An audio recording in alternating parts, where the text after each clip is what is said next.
السلام علیکم دوستو، سعودی عرب لیٹسٹ نیوز کے ساتھ میں ہوں آپ لوگ کا دوست ٹیکنالوجی ماسٹر۔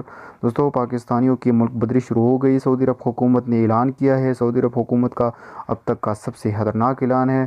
تو دوستو، پاکستانیوں کی چیخ و پکار شروع، افسوسناک خبر آ گئی ہے۔ تو دوستو، یہ افسوسناک خبر کیا ہے، اس کے بارے میں آپ لوگوں کو تفصیلات سے بتاؤں گا۔ اگر آپ لوگوں نے ابھی تک میرے چینل کو سبسکرائب نہیں کیا تو دوستو میرے چینل کو سبسکرائب کیجئے، کیونکہ ہم آپ لوگوں کے لیے معلوماتی اور اچھی ویڈیو اپلوڈ کرتے ہیں۔ تو دوستو چلیے شروع کرتے ہیں۔ اس ویب سائٹ کو پڑھ لیتے، اس خبر کو پڑھ لیتے جو شائع ہو گیا ہے تقریباً 9 جنوری کو 2018 کو 1 لاکھ سے زائد پاکستانیوں کی ملک بدری شروع۔ تو دوستو، یہ خبر کیا ہے، تفصیلات سے میں آپ لوگ کو پڑھ کے سناتا ہوں۔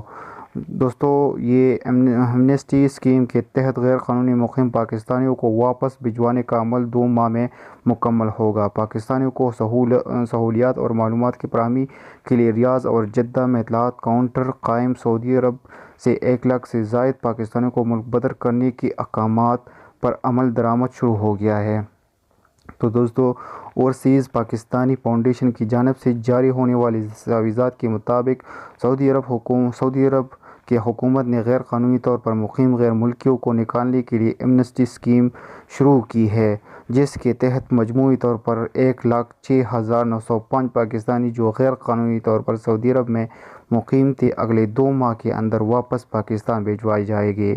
دستاویزات کے مطابق اس سلسلے میں ریاض اور جدہ میں پاکستانی مشینز میں اطلاعات کاؤنٹر قائم کر دیے گئے ہیں۔ علاوہ ازیں پاکستان کی سفارت خانوں اور مشینز میں مزید اسٹاف بھرتی کیا گیا ہے، جو غیر قانونی مقیم پاکستانیوں کے لیے ایمرجنسی سفری دستاویزات کی تیاری میں مدد فراہم کر رہا ہے۔ پاکستانی سفارت خانے کی جانب سے مجموعی طور پر 1,12,251 پاکستانیوں کو ایمرجنسی سفری دستاویزات اور پاسپورٹ میں تجدید کی سہولت فراہم کی گئی ہے۔ تو دوستو، یہ خبر میں نے آپ لوگ کو سنانا تھا، جو کہ لیٹسٹ خبر آ گئی ہے، سعودی عرب حکومت نے یہ شائع کیا ہے۔ تو دوستو، اس ویب سائٹ نے اس کو شو کیا ہے۔ تو دوستو، میں نے آپ لوگ کو سنایا۔ دوستو، اگر اس خبر میں کے سنانے میں کوئی غلطی ہو گئی تو آپ لوگ خود بھی اس کو پڑھ سکتے ہو، یہ اردو میں لکھا ہے۔ تو دوستو، اگر آپ لوگ کو یہ ویڈیو اچھی لگی تو اس کو لائک کیجئے اور میرے چینل کو ضرور سبسکرائب کیجئے۔ شکریہ، اللہ حافظ۔